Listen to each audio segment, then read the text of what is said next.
اپنے رب کے پاس رزق پا رہے ہیں اور خوش ہیں ان تمام اللہ کی نعمتوں اور فضل پر جو انہیں اللہ تعالیٰ نے جس سے انہیں نوازا ہے، اور وہ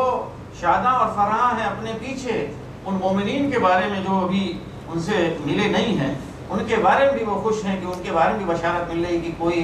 ان کے لیے نہ تو خوف کا موقع ہے اور نہ غم کا، اور انہیں بشارت مل رہی ہے اور شاداں و فراں ہیں اس نعمت پر اور فضل پر جو انہیں اللہ کی طرف سے ملا ہے، اور اللہ تعالیٰ مومنوں کے اجر کو ضائع نہیں کرتا۔ تو یہاں پہ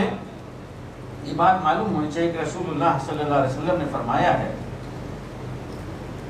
کہ دنیا میں جتنے لوگ نیکوکار تھے اور اپنی نیکی کی وجہ سے وہ جنت میں گئے، ان میں سے کوئی آدمی جنت میں چلے جانے کے بعد دنیا میں پھر واپس نہیں آنا چاہے گا۔ جتنے بھی نیکی کرنے والے نمازی ہیں، روزہ دار ہیں، سب کے سب نیک لوگ جو جنت میں گئے تو جنت سے پھر دوبارہ وہ دنیا میں آنے کا نام نہیں لیں گے کہ مثلا ان کے سامنے کہا جائے دنیا میں جائیں گے، پھر نہیں دنیا میں جانا۔ اس پورے گروہ میں، جنتی گروہ میں جتنے لوگ جنت میں جائیں گے، صرف ایک شہید ہوگا، یہ ایک کیٹیگری ہوگی شہداء کی، وہ بار بار جو ہے وہ دنیا میں آنا چاہیں گے اور ان کی خواہش ہوگی کہ ہم جائیں اور اللہ کی راہ میں پھر لڑیں اور شہید ہوں، پھر جائیں پھر شہید ہوں، اس لیے کہ وہ لذت جو انہیں شہادت کی ملی ہے وہ سوائے شہید کے کوئی اور اس کو جو ہے جان نہیں سکتا۔ اور پھر یہ کہ شہید کا جو مقام و مرتبہ ہے اللہ تعالیٰ کے نزدیک، وہاں پہنچے انہوں نے دیکھا تو انہوں نے دیکھا کہ یہ مقام و مرتبہ بغیر شہادت کے حاصل نہیں ہو سکتا۔ تو اسی لیے وہ جب وہاں پہ پہنچے تو پہنچنے کے بعد یعنی پہلے ہی دن سے شہید کو ایک تو جنت اس کی دکھلا دی گئی کہ یہ تمہاری جنت ہے، اور اس کی ہوائیں جو ہے اسے اس کے عالم برزخ میں اس کو مل رہی ہیں، نعمتیں اس کی عالم برزخ میں مل رہی ہیں، اور دوسرے اسے بشارت دی جا رہی ہے کہ تمہارے پیچھے وہ اہل ایمان تمہارے بھائی جو ہیں جو تمہاری طرح سے جدوجہد کر رہے ہیں، لڑ رہے ہیں، ان کے لیے بھی یہی جگہ ہے۔ تو وہ خوش ہو رہے ہیں کہ اچھا ہمارے فلاں فلاں بھائی لوگ آ رہے ہیں۔ تو یہ شہداء کا جو ہے مقام و مرتبہ ہے۔ الذين استجابوا لله والرسول من بعد ما أصابهم القرح للذين أحسنوا منهم واتقوا أجر عظيم الذين قال لهم الناس إن الناس قد جمعوا لكم فاخشوهم فزادهم إيمانا وقالوا حسبنا الله ونعم الوكيل فانقلبوا بنعمة من الله وفضل لم يمسسهم سوء واتبعوا رضوان الله والله ذو فضل عظيم إنما ذلكم الشيطان يخوف أولياءه فلا تخافوهم وخافون إن كنتم مؤمنين ولا يحزنك الذين يسارعون في الكفر إنهم لن يضروا الله شيئا يريد الله ألا يجعل لهم حظا في الآخرة ولهم عذاب عظيم إن الذين اشتروا الكفر بالإيمان لن يضروا الله شيئا ولهم عذاب أليم ولا يحسبن الذين كفروا أنما نملي لهم خير لأنفسهم إنما نملي لهم ليزدادوا إثما ولهم عذاب مهين ما كان الله ليذر المؤمنين على ما أنتم عليه حتى يميز الخبيث من الطيب وما كان الله ليطلعكم على الغيب ولكن الله يجتبي من رسله من يشاء فآمنوا بالله ورسله وإن تؤمنوا وتتقوا فلكم أجر عظيم ولا يحسبن الذين يبخلون بما آتاهم الله من فضله هو خيرا لهم بل هو شر لهم سيطوقون ما بخلوا به يوم القيامة ولله ميراث السماوات والأرض والله بما تعملون خبير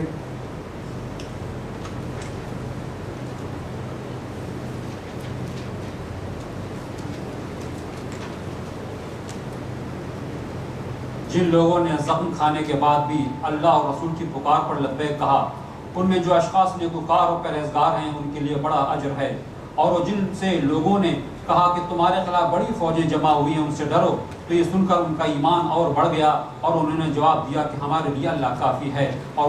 وہی بہترین کارساز ہے۔ آخرکار وہ اللہ تعالیٰ کی نعمت و فضل کے ساتھ پلٹ آئے، ان کو کسی قسم کا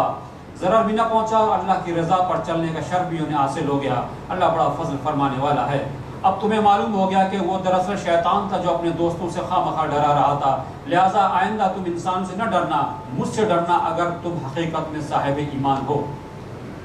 اے پیغمبر صلی اللہ علیہ وسلم، جو لوگ آج کفر کی راہ میں بڑی دوڑ دھوپ کر رہے ہیں، ان کی سرگرمیاں تمہیں آزردہ نہ کریں کہ اللہ کا کچھ بھی نہ بگاڑ سکیں گے۔ اللہ کا ارادہ یہ ہے کہ ان کے لیے آخرت میں کوئی حصہ نہ رکھے اور بالآخر ان کو سخت سزا ملنے والی ہے۔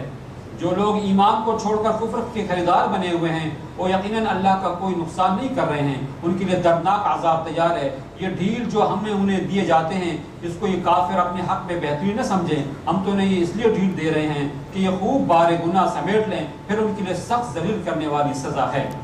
اللہ مومنوں کے اس حالت میں ہرگز نہ رہنے دے گا جس میں تم اس وقت پائے جاتے ہو۔ وہ پاک لوگوں کو ناپاک لوگوں سے الگ کر کے رہے گا، مگر اللہ کا یہ طریقہ نہیں ہے کہ تم کو غیب پر مطلع کر دے۔ غیب کی باتیں بتانے کے لیے تو وہ اپنے رسولوں میں سے جس کو چاہتا ہے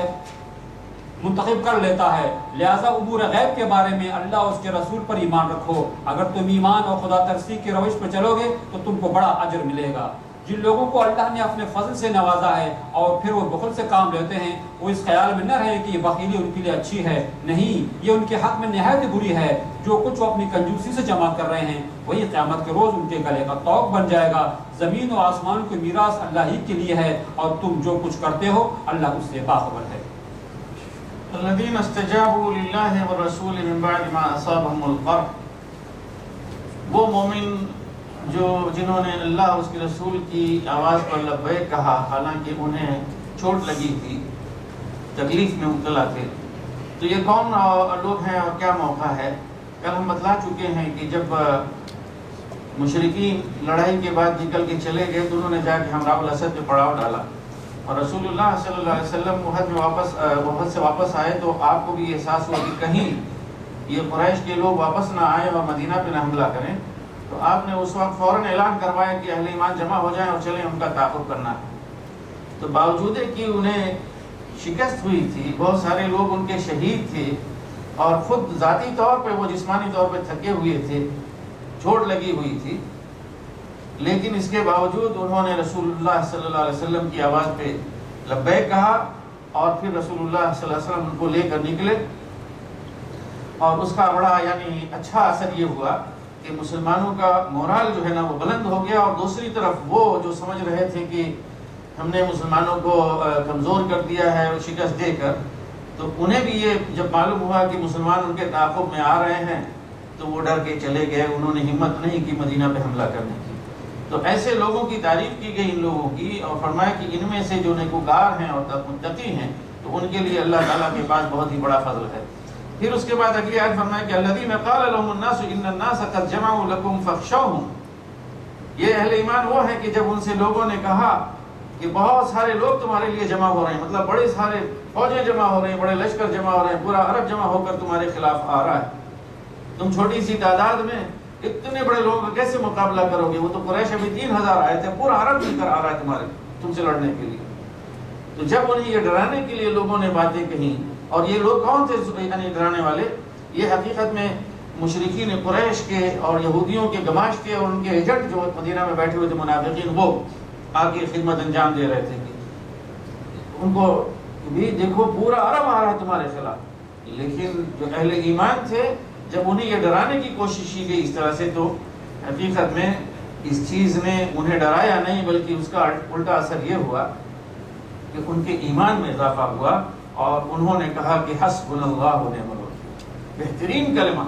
حسبنا اللہ و نعم الوکیل، ہمارے لیے اللہ ہی کافی ہے اور وہی بہترین مددگار ہے، اور وہ بہترین ذات ہے کہ جس کے اوپر بھروسہ کیا جائے۔ تو یہ ہوا تھا اس موقع پر کہ احد سے نکل جانے کے بعد اولا تو احد سے پلٹتے ہوئے ہی ابو سفیان نے اعلان کر دیا تھا کہ اگلے سال پھر ملیں گے، اور پھر اس نے اپنے گماشتے بھیجوائے کب جب وہ گیا اور وہاں پہ دیکھا کہ مکہ میں اگلے سال قحط پڑا ہوا ہے اور پریشان ہے اور لوگوں کی ہمت بھی نہیں ہو رہی کہ پھر اتنے فاصلے پہ جائیں لڑنے کے لیے، تو اس نے کیا چال چلی کہ کم سے کم ایسا نہ ہو کہ قریش کی سبکی ہو کہ لوگ سنیں کہ قریش نہیں آئے، ڈر گئے تو مسلمانوں کا حوصلہ بلند ہو جائے، تو اس نے ایسے ہی شوشہ چھوڑ دیا اپنے نمائشوں کے ذریعے سے، جا کے اعلان کر دو کہ ہم بہت بڑا لشکر لے کر آ رہے ہیں، لیکن آئے نہیں لشکر لے کر، کچھ تیاری ویاری کی کوشش کی گئی لیکن تیاری نہیں ہوئی، تو اب اس نے خفت مٹانے کے لیے ہی کیا کہ جا کے بھیج دیا کہ بدر میں ملاقات کریں گے اور بدر میں اس مرتبہ جو ہے جنگ ہوگی، اور لوگوں کو بھیجا، لیکن رسول اللہ صلی اللہ علیہ وسلم نے اس کو سنجیدگی سے لیا اور اپنا لشکر تیار کیا، اور 1400 لوگوں کو یا 1500 لوگوں کو لے کر رسول اللہ صلی اللہ علیہ وسلم اگلے سال وہاں پہ گئے بدر کے میدان میں،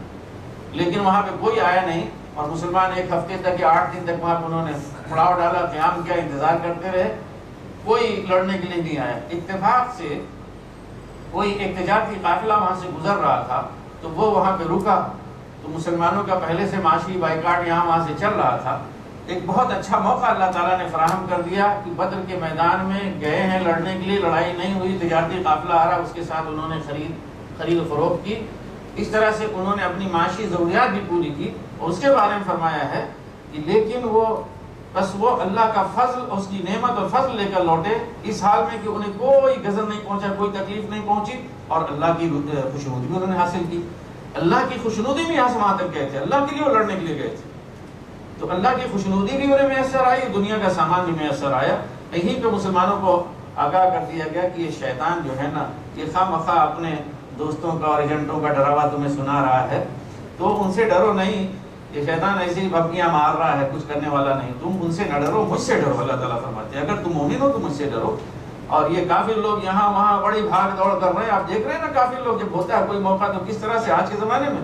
ایک پلین جو ہے ایک مرتبہ 3 بجے وہاں اترتا ہے ایک ایئرپورٹ پہ، 4 بجے دوسرے ملک کے ایئرپورٹ پہ، اب پورے بڑے بڑے CNN اور BBC اور حتیٰ کہ ہمارے چینل نشر کر رہے ہیں کہ صاحب یہ فلاں صاحب آ رہے ہیں، فلاں صاحب، آپ کے علماء، فقہاء، دانشور، امت کا کریم، وہ کہیں آئے جائے تو اس کی خبر بھی نہیں آتی، حتیٰ کوئی مر گیا، کوئی کچھ ہو گیا، اس کی بھی خبر ہم کو نہیں آتی، لیکن صاحب وہ جسے خود اس کی اپنی قوم نے کتے کا خطاب دیا، فلاں ایک دوسرے کا لیڈر کا وہ کتا، ایک دوسرا لیڈر، اس کی اپنی قوم نے دوسری قوم کے لوگوں نے اس کو کتا کہا، اس کو دکھایا جاتا ہے کہ صاحب یہاں اتر رہا ہے، وہاں اتر رہا ہے، وہاں اتر رہا ہے، پتہ نہیں کیا یہ حقیقت میں کیا ہے۔ ایگزیکٹلی وہی تصویر ہے جو یہاں پہ کھینچی گئی کہ کافروں کی چلت فرت، چند آدمیوں کو بڑے اچھے اچھے سوٹ بوٹ پہن کے یہاں وہاں گئے، تو یہ تمہیں دھوکے میں نہ ڈالے، اس سے تم مروب نہ ہو، لیکن جب مسلمان ایمان ان کا کمزور ہو جاتا ہے یا ایمان سے محروم ہو جاتے ہیں تو پھر واقعی مروب ہوتے ہیں، کسی کا کوٹ دیکھ لیا، کسی کے پینٹ اور ٹائی دیکھ لیا، بس مروب ہو گئے، تو وہی ہوا۔ تو فرمایا کہ ان لوگوں کی چلت پھرت دنیا میں تمہیں جو ہے نا یہ پریشان نہ کرے، اس سے تم رنجیدہ نہ ہونا، یہ کچھ بھی اللہ کے بگاڑنے والے نہیں ہیں، اور اللہ جو چاہتا ہے کہ ان کا آخرت میں کوئی بھی حصہ نہ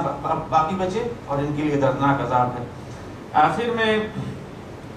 آیت نمبر 179 میں حکمت بیان کی جا رہی ہے، آخر میں پورے غزوہ احد کا جو وہ اس پہ تبصرہ کیا گیا ہے اور جو کچھ اس میں ہوا اس پہ تبصرہ کیا گیا ہے۔ فرمایا کہ اللہ تعالیٰ اہل ایمان کو اسی حالت میں چھوڑنا نہیں چاہتا تھا کہ جس حالت میں تم لوگ اس وقت ہو، یعنی اللہ تعالیٰ یہ نہیں چاہتا کہ آج تمہاری جو جماعت ہے یا جمعیت ہے اس میں مومن، منافق اور سب کچے پکے سارے جو گھسے ہوئے ہیں، تو اللہ تعالیٰ اسی حالت پہ تم کو چھوڑنا نہیں چاہتا۔ ہم پہلے بھی کسی وقت بتلا چکے ہیں کہ